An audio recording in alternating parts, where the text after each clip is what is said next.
आराधना college के online class में आपका स्वागत है।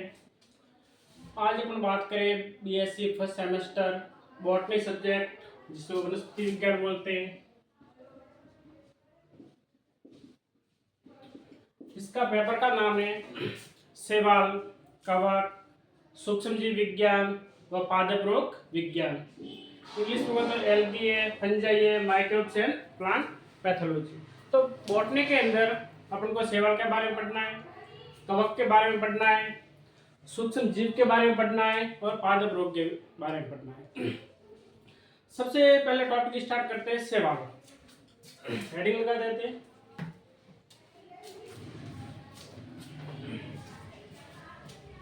शैवाल। इंग्लिश में इसको एल्गी बोलते हैं। देखो शैवाल क्या होती है। शैवाल समुद्र के अंदर या अपने आसपास जो पानी पड़ा है उस पानी के अंदर जो हरा कलर है, कई समुद्र के लाल कलर है, पीला कलर, कुछ ऐसे छोटे छोटे पादप के समान पाए जाते हैं, तो उसको अपन शैवाल कहते हैं। अगर स्थानीय भाषा में बोले तो इनको काई कहते हैं। ठीक है। शैवाल एक लैटिन शब्द है जिसमें एल्का से निकला है, एल्गा, जिसका अर्थ है समुद्री खरपतवार। जिसका अर्थ है समुद्री खरपतवार, सीवीड। इसका मतलब ये हुआ कि जो समुद्र के अंदर जो घास या खरपतवार पाई जाती है उसको अपन शैवाल कहते हैं। सर्वप्रथम एक वैज्ञानिक है लिनियस 1753 के अंदर एल्गी शब्द दिया था। लिनियस ने सर्वप्रथम 1753 में एल्गी शब्द दिया था। अब मैं एल्गी की बात करें, एल्गी की 1800 वंश में 24,000 जातियां पाई जाती है। ऑल इंडिया की बात करें पूरे संसार के अंदर तो शैवाल की 1800 वंश में 24,000 जातियां पाई जाती है। एल्गी का अध्ययन करना एल्गोलॉजी कहलाता है। एल्गी का अध्ययन करना एल्गोलॉजी कहलाता है, जो इसको फाइटोलॉजी भी कहते हैं। इसको फाइकोलॉजी भी कहते हैं। फाइकोलॉजी का मतलब ये होता है ऐसे ऑर्गेनिज्म, फाइको का मतलब होता है फाइकोस और लॉजी का मतलब तो अध्ययन करना। फाइकोस का मतलब तो होता है फोटोसिंथेसिस रिएक्शन करना, प्रकाश संश्लेषण अभिक्रिया करने वाले, फोटोसिंथेसिस या प्रकाश संश्लेषण करने वाले जो ऑर्गेनिज्म होते हैं इसका अध्ययन करना फाइकोलॉजी कहलाता है। अब हम बात करेंगे शैवाल के मुख्य रूप से लक्षण के बारे में। शैवाल के कौन कौन से क्या क्या लक्षण होते हैं। अपने देखते हैं कि शैवाल मुख्य रूप से पानी के अंदर पाई जाती है। पानी मीठा पानी हो सकता है, पानी खारा भी हो सकता है और समुद्र के अंदर पाई जाती है। यह आकार में छोटी होती है, दिखने में गोल हो सकती है, रेशों के समान हो सकती है। इनके अंदर जड़, तना, पत्तियां नहीं पाई जाती है। तो पहला कैरेक्टर लिख लो, लक्षण लिख लो इनके। पहला कैरेक्टर है शैवाल पानी में पाई जाती है, जो अलवणीय, लवणीय तथा समुद्री जल में पाई जाती है। ठीक है। पहला लक्षण है शैवाल का कि ये पानी के अंदर पाई जाती है। मीठा पानी हो सकता है, अलवणीय जल हो सकता है, लवणीय जल हो सकता है या फिर समुद्र का जो खारा पानी है वो हो सकता है, इनके अंदर पाई जाती है। दूसरा लक्षण है इनका थैलस इनका थैलस सरल होता है, जो जो जड़ तना पत्तियों में विभेदित नहीं होता है, विभेदित नहीं होता है। दूसरा इनका जो कैरेक्टर है मुख्य रूप से वह ये होता है, इनका जो थैलस है, जो इनकी बॉडी के अंदर जड़ तना पत्तियां नहीं पाई जाती है, ऐसा कोई ऑर्गेनिज्म जिसके अंदर जड़ तना पत्तियां नहीं पाई जाती, इसको अपन पादप नहीं कह सकते। इनको एक नया नाम दिया है, थैलस बोलते हैं, या इनको सुकाय भी कहते हैं। तीसरा लक्षण है शैवाल का, वो है ये एक कोशिकीय होते हैं या ये बहुकोशिकीय होते हैं। शैवाल एक कोशिकीय, एक कोशिकीय व बहुकोशिकीय होते हैं। ठीक है, शैवाल एक कोशिकीय हो सकते हैं जिनके अंदर सिर्फ उनकी थैलस के अंदर एक ही कोशिका पाई जाती है। कोई शैवाल ऐसे भी होते हैं जिनके अंदर एक से अधिक कोशिका पाई जाती है, उसको बहुकोशिकीय कहते हैं। शैवाल के थैलस के अंदर दो प्रकार की कोशिका होती है, एक तो होती है प्रोकैरियोटिक कोशिका, एक होती है प्रोकैरियोटिक कोशिका, प्रोकैरियोटिक कोशिका, और दूसरी होती है यूकैरियोटिक कोशिका, यूकैरियोटिक कोशिका। प्रोकैरियोटिक कोशिका आदि प्रकार के शैवाल है, इनके अंदर होती है सबसे पहले इनके नीलहरी शैवाल होती है, ब्लू ग्रीन एल्गी, नीलहरी शैवाल, जिसको ब्लू ग्रीन एल्गी भी कहते हैं। इसके अलावा जो भी शैवाल पाई जाती है, चाहे एक कोशिकीय हो चाहे बहुकोशिकीय, इनके अंदर यूकैरियोटिक प्रकार की कोशिका पाई जाती है। तीसरा लक्षण है इनके अंदर, वो है शैवाल के थैलस में सवन उत्तक नहीं पाया जाता है, सवन उत्तक नहीं पाया जाता है। शैवाल का जो थैलस होता है, उन थैलस के अंदर सवन उत्तक वेस्कुलर बंडल नहीं पाया जाता है, वेस्कुलर बंडल नहीं पाया जाता, ये एब्सेंट होता है। वेस्कुलर बंडल मुख्य रूप से जाइलम फ्लोएम होते हैं, जाइलम और फ्लोएम होते हैं।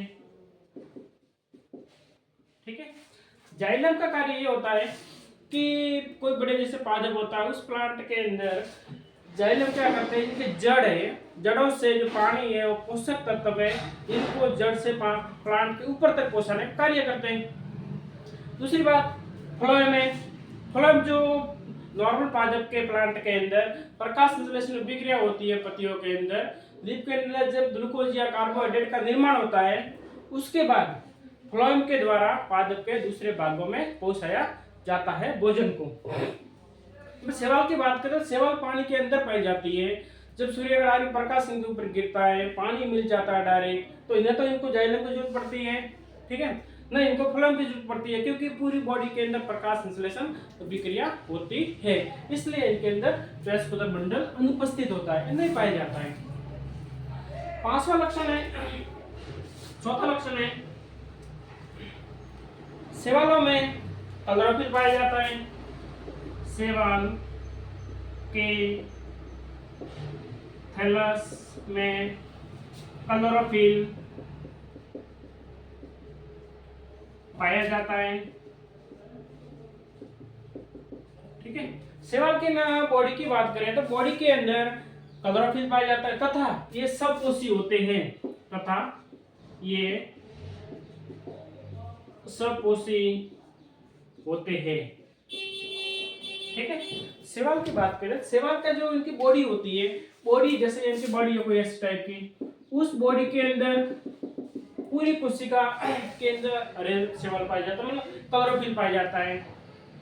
क्लोरोफिल पाया जाता है, पूरी बॉडी के अंदर विक्रिया हो रही है, ये प्रकाश संश्लेषण विक्रिया करते हैं, प्रकाश संश्लेषण अभिक्रिया करते हैं, जिनसे इस अभिक्रिया करने के बाद अपना कुछ भोजन का निर्माण करते हैं, इसलिए इनको सपोषी भी कहते हैं। नेक्स्ट लक्षण है इनका, ये लिख लो फिर। अगला लक्षण है वो है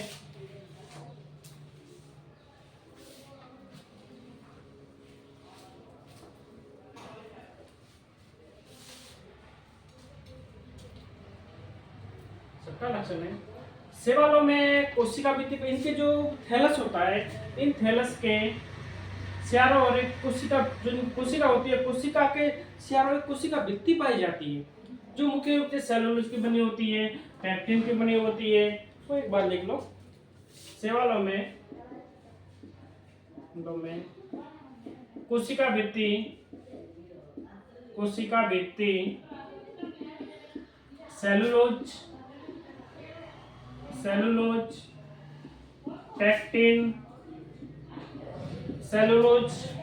पैक्टिन की बनी होती है।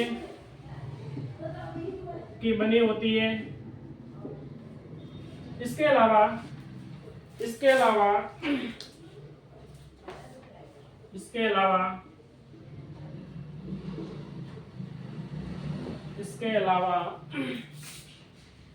भूरे शैवाल में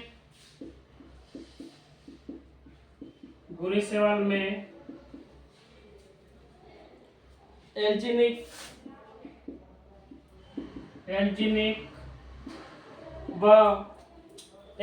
व फ्यूसिनिक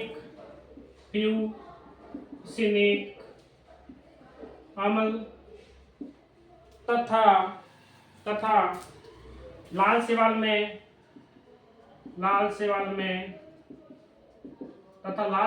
में पॉलीसल्फेट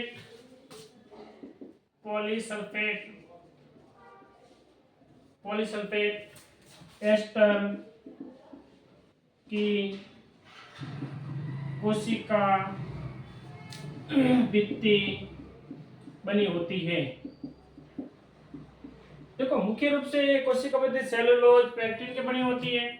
इसके अलावा बहुत सारी शैवाल पाई जाती है, जैसे भूरे रंग की जो शैवाल है, जिसको फ्यूफाइसी कहते हैं, इनके अंदर एल्जिनिक अम्ल व फ्यूसिनिक अम्ल की बनी होती है। लाल शैवाल के अंदर पॉलीसल्फेट एस्टर की कोशिका भित्ति बनी होती है।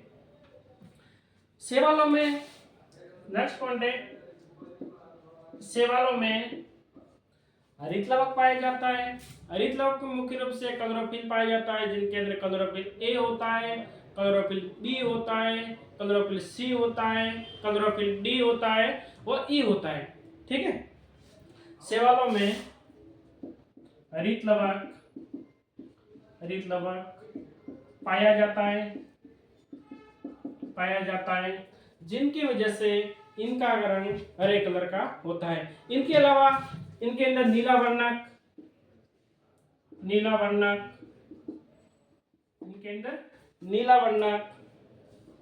फाइकोसाइनिन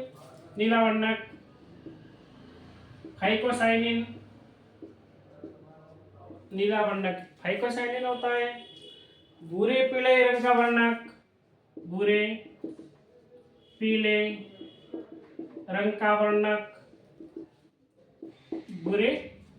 का वर्णक कैटिनॉइड्स होता है। कैटिनॉइड्स होता है। इनके अलावा लाल रंग का वर्णक फाइकोइरिथ्रिन होता है और फाइकोसाइनिन होता है। फाइकोइरिथ्रिन होता है।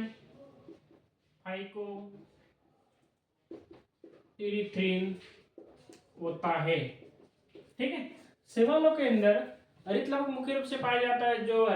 जो मीठे पानी के अंदर शैवाल पाई जाती है, इनके अंदर हरित लवक पाया जाता है, जो हरे कलर का होता है, जिसमें क्लोरोफिल ए और बी होता है।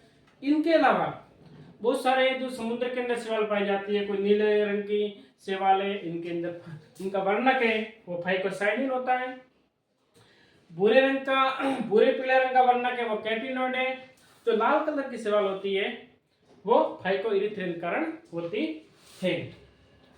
नेक्स्ट पॉइंट है इनका, इनके अंदर जो शैवाल जब प्रकाश संश्लेषण इनके अंदर हरितलवक पाया जाता है, जिनकी वजह से इन शैवाल प्रकाश संश्लेषण विक्रिया करती है। प्रकाश संश्लेषण विक्रिया करने के बाद जब भोजन का निर्माण होता है, बहुत सारे कार्बोहाइड्रेट का निर्माण होता है, ग्लूकोज का निर्माण होता है। ये ग्लूकोज इनकी बॉडी के अंदर, इनके थैलस के अंदर स्टोर हो जाता है। वो होता है स्टार्च के रूप में स्टोर, संचित होता है, जो भोजन संचित भी कह सकते हैं अपन। वो लिख लो आगे। शैवालों में संचित भोजन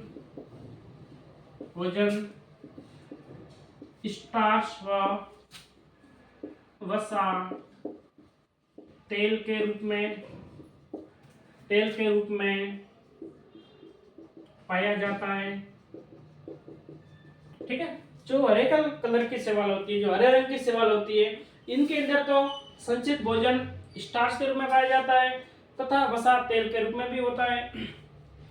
लेकिन जो भूरे रंग की शैवाल है, भूरे रंग की शैवाल में संचित भोजन लेमिनेरिन व मैनिटोल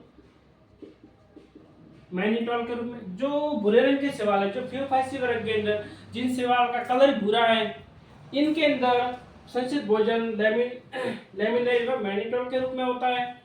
तथा लाल रंग की शैवाल में संचित भोजन फ्लोरीडीन स्टार्च के रूप में होता है। ठीक है, जो शैवाल लाल कलर की है, इनके अंदर संचित भोजन फ्लोरीडीन स्टार्च के रूप में होता है। अब अपना बात करते हैं इन शैवाल के जनन के बारे में।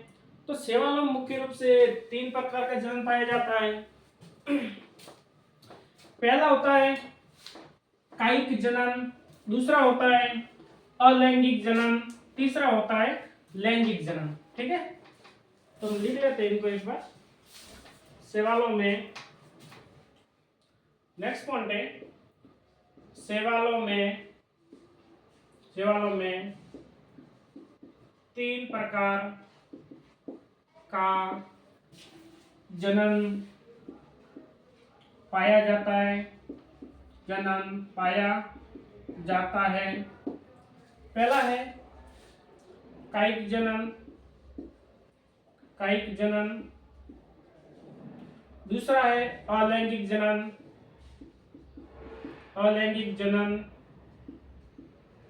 और तीसरा है लैंगिक जनन। ठीक है, जनन जो अपनी संतति पैदा करता है, एक नया अपने जैसे मान एक नया उत्पाद या जो बनाता है संतति, उसको अपने जनन कहते हैं। शैवाल के अंदर मुख्य रूप से 3 प्रकार का जनन होता है। पहला कायिक जनन, जिसको वेजिटेटिव रिप्रोडक्शन बोलते हैं,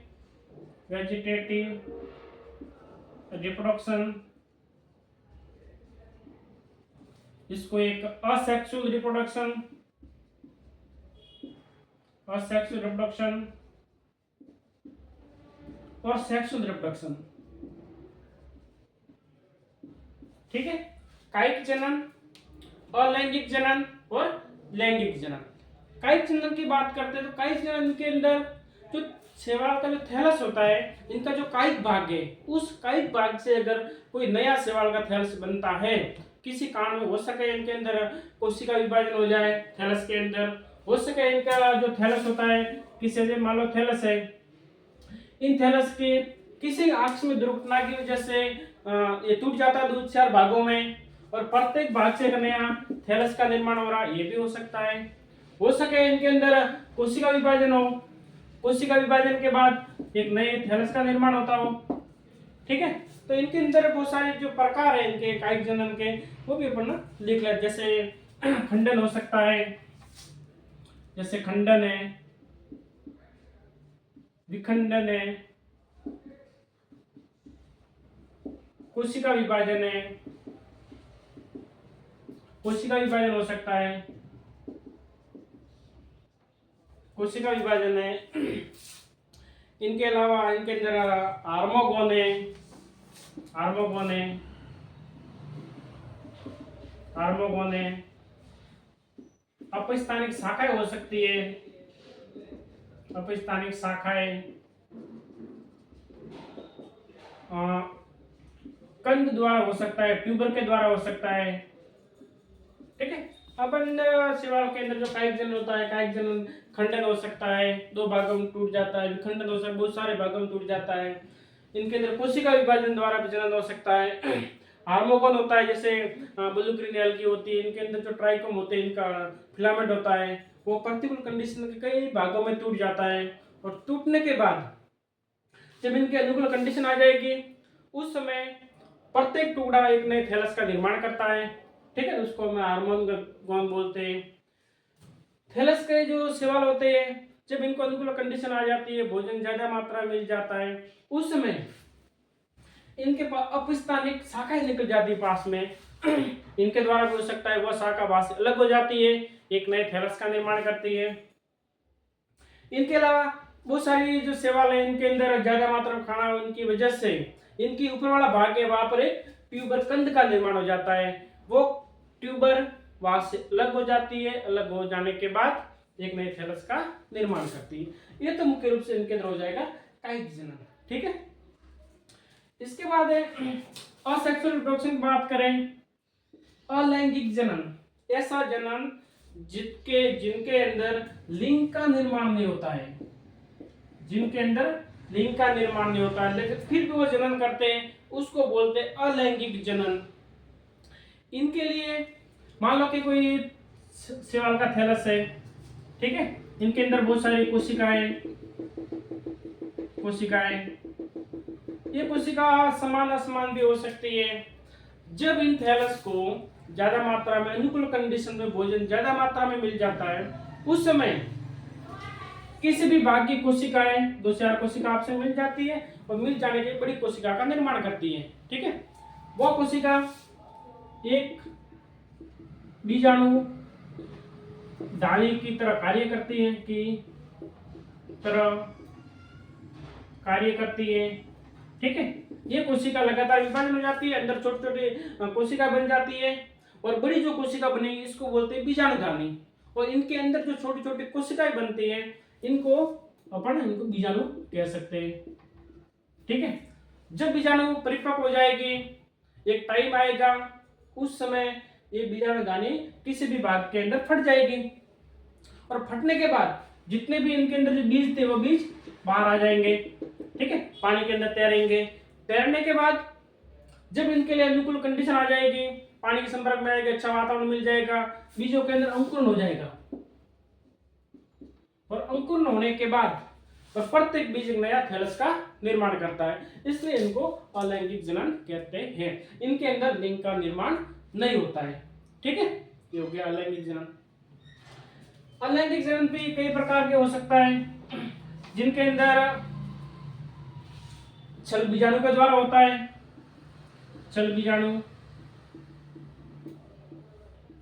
दूसरा अछल बीजाणु होता है, अछल बीजाणु हो सकता है। और तीसरा होता है सुप्त बीजाणु, सुप्त बीजाणु। जब बीजाणु दानी के अंदर बीज का निर्माण होता है, ये बीज तीन प्रकार के हो सकते हैं।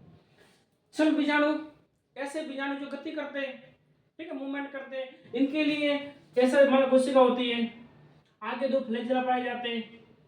ठीक है, ये फ्लैजिला कसाब जिसको बोलते हैं, कसाबिका फ्लैजिला, ये फ्लैजिला के द्वारा गति करते हैं, पानी के अंदर मूवमेंट कर सकते हैं, इसलिए इनको छल बीजाणु बोलते हैं।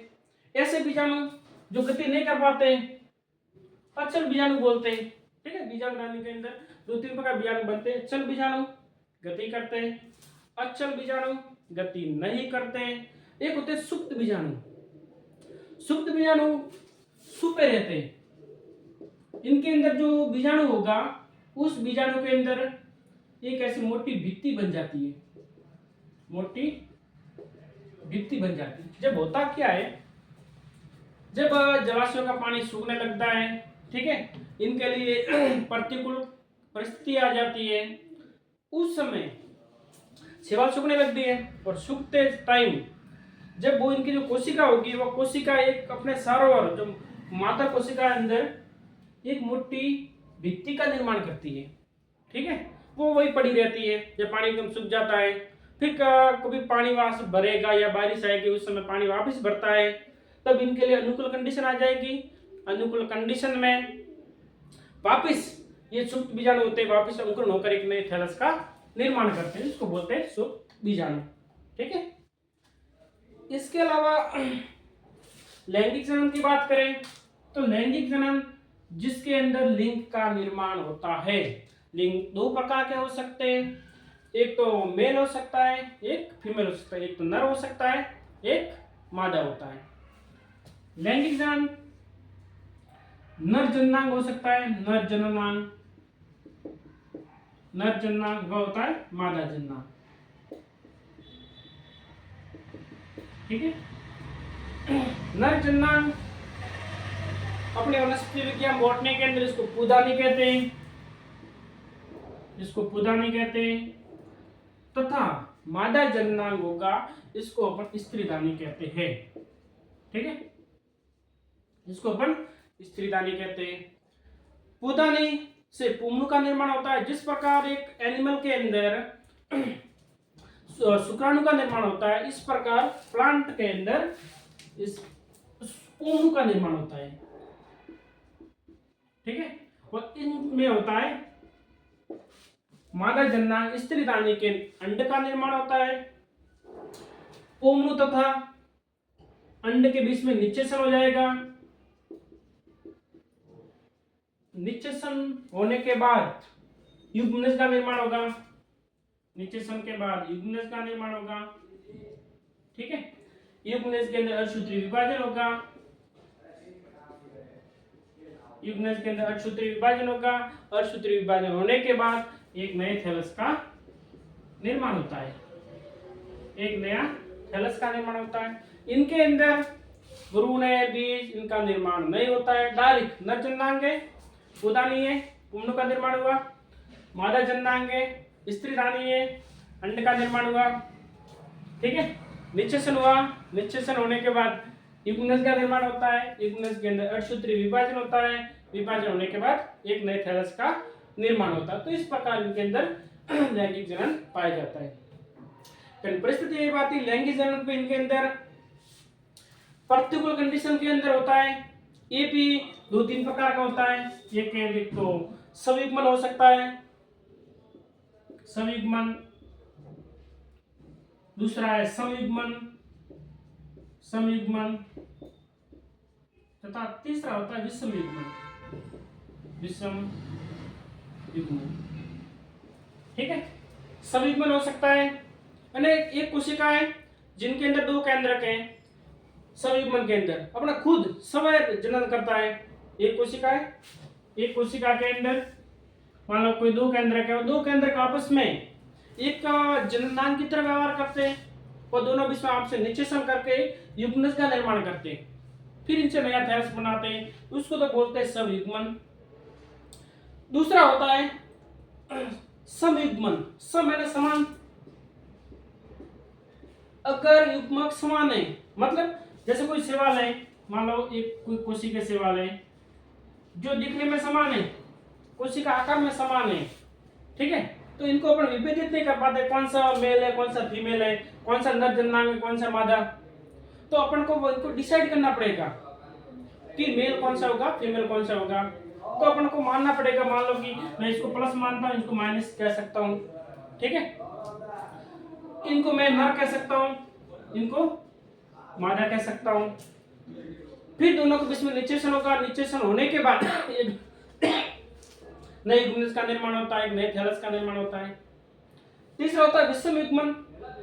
विषम के अंदर एक कोशिका आकार में बड़ी होगी, एक छोटी होगी, एक आकार में बड़ी होगी, ठीक है। जो कोशिका आकार में छोटी है इसको अपन बोलेंगे नर जननांग, ठीक है, नर जननांग। तथा जो कोशिका आकार में बड़ी होगी इसको अपन मादा जननांग बोलेंगे, मादा जननांग कह सकते हैं। ठीक है, जो आकार में छोटा है इनको नर जननांग, जो आकार में बड़ा है वो उसको मादा जननांग बोलते हैं। अगर विषम युग्मक है इसमें तो हम डिसाइड कर पाते हैं, जो आकार में छोटा है वो तो नर युग्मक, तथा जो आकार में बड़ा है वो हो जाएगा मादा जननांग, मादा युग्मक। फिर दोनों के बीच में निश्चेषण हो जाता है, निश्चेषण होने के बाद एक नए युग्मक का निर्माण होता है। और लास्ट पॉइंट है वो ये है,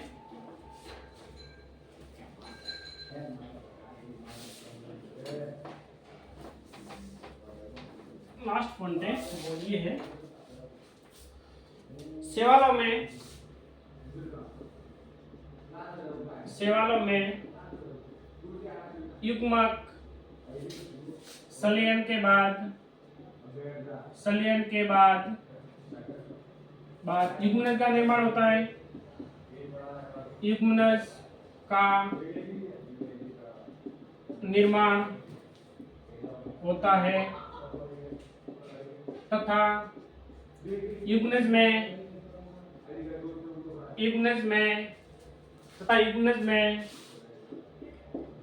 अर्धसूत्री विभाजन